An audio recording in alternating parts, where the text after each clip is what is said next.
agent for the Chinese. My objective was to secure the location of the philosopher's legacy, wishes of a certain legendary hero. The initial membership consisted of Big Boss, Sigint, Paramedic, and their commander, Zero. Oh, and there was one more who we mustn't forget. He stayed behind in the Soviet Union to support the group as an informant, Ocelot, who is now liquid. After your father rescued me in Hanoi, I went to America and joined their organization. Zero's goal was to achieve a unity of thought and awareness. He believed that was what the boss wanted, and the rest of the Patriots followed his lead. The boss? The boss was a As the times and currents of politics changed, so too did Zero. Eventually, he became a prisoner of his own lust for power, sparking friction between him and Big Boss, who resented playing the puppet. With Big Boss drifting away, Zero realized he would need insurance. Something that would perpetuate the existence of Big Boss, their organization's icon. And so Zero secretly embarked on a new project. But Les Enfants Terribles proved to be the final straw for Zero and Big Boss. Determined to oppose Zero and his plans, Big Boss broke away from the Patriots.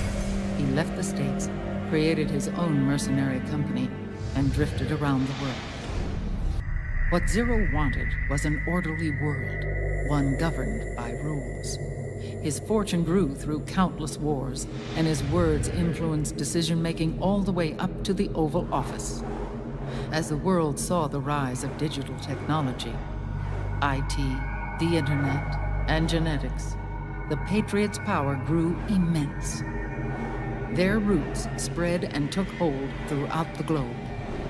In time, they began to dictate the fate of entire nations from the shadows. And before we knew it, the Patriots, the proud police of the world, started bringing an entire planet under their control. There was nothing left of the boss's noble will in their struggle. All that remained was hatred, a passion to destroy one another. Big Boss returned to the US, but your father was an irreplaceable icon. No, the truth is, for Zero, he was an irreplaceable friend. After Big Boss's betrayal, Zero could no longer believe in something so uncertain as life.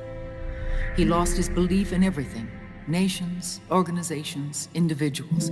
Zero was no longer willing to place his organization in the hands of the next generation. Instead, he set up a network of AIs, a decision-making system formed from all the information he had accumulated. He built 4 AIs, GW, TJ, AL, and TR, as sort of a digital Mount Rushmore, and 1 core artificial intelligence to unite them, John Doe. GW? The same GW we destroyed 5 years ago? The same. Ever since GW was cut off, JD and the other 3 AIs have controlled all information on every aspect of global society.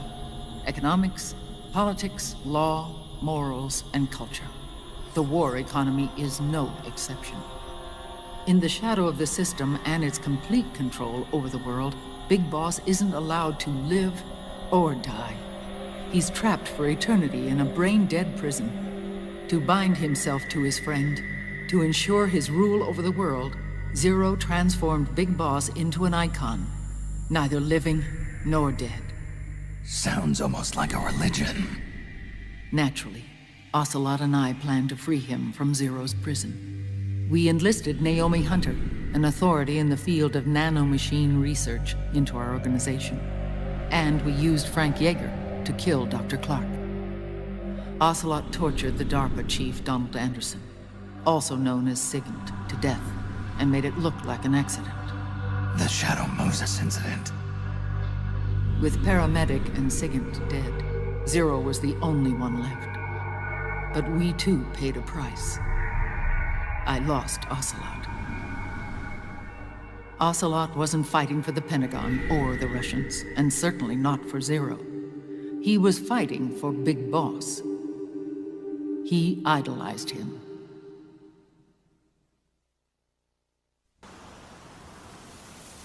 Zero.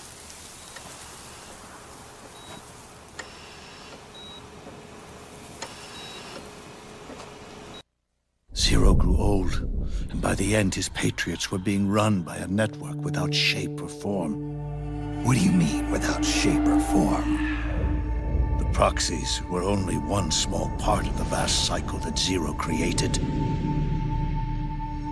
The corporations, for-profits, and research institutions that comprise the military-industrial complex were part of it too. They operated on budgets automatically allotted to them by the proxies. Accounts maintained by the Patriots.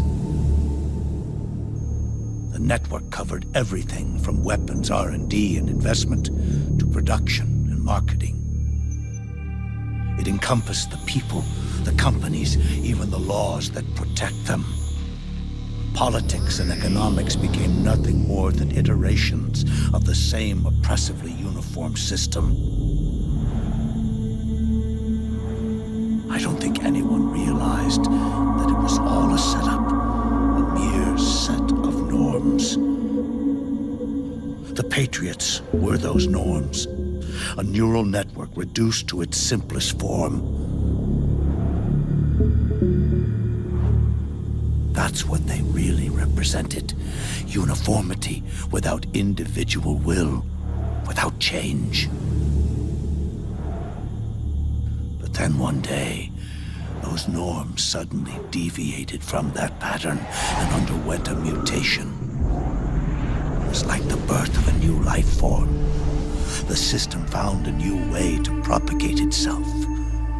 War. Norms the Patriots had crafted for their unified state quickly became dependent on a single business, the war economy. Meanwhile, the political cause of creating a cleaner, safer battlefield provided a convenient catalyst. By then, the system was no longer being steered by Zero's will, or anyone else's. It was then that the norms, manifested as AIs, the inheritors of Zero's will, began to reproduce and take on a life of their own.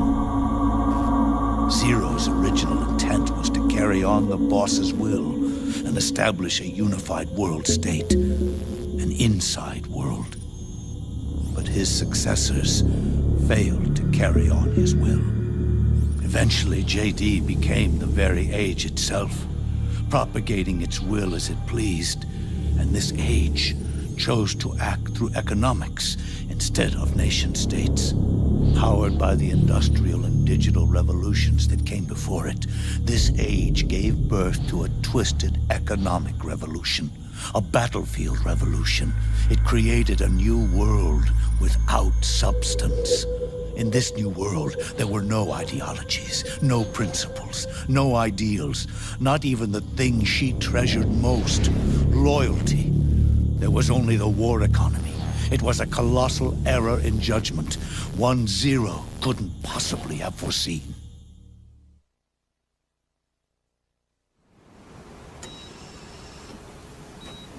With the American system in a state of collapse, Patriot society has reverted to a blank slate. This man was the source of it all. And he doesn't even realize it. He's led the world to the brink of ruin. Even with so much bad blood between us,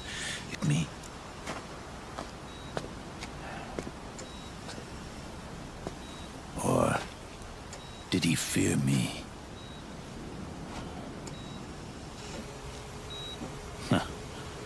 It's too late to ask him now.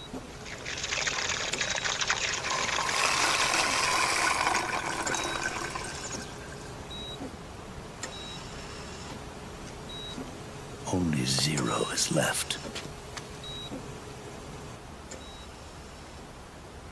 Everything has its beginning. But it doesn't start at one. It starts long before that, in chaos. The world is born, from zero. The moment zero becomes one is the moment the world springs to life. One becomes two, two becomes 10, 10 becomes 100. Taking it all back to one solves nothing. So long as zero remains, one will eventually grow to 100 again.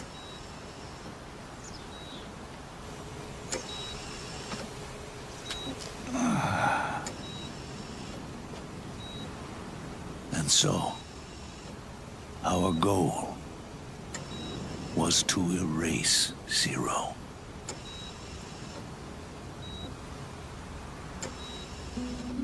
Even the mighty patriots began with a single man.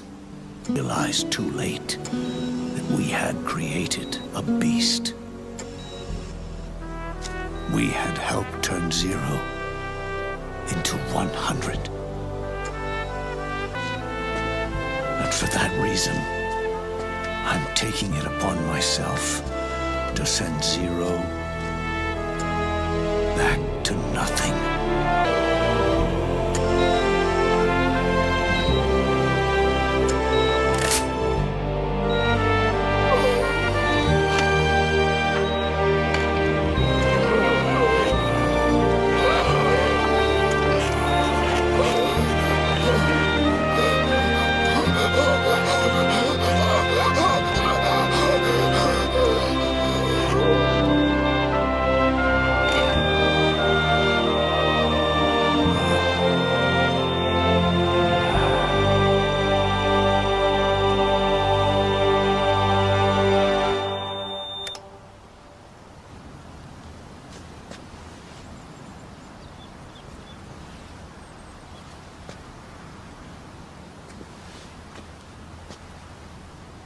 You going back to zero as well? You erased me 2 times before.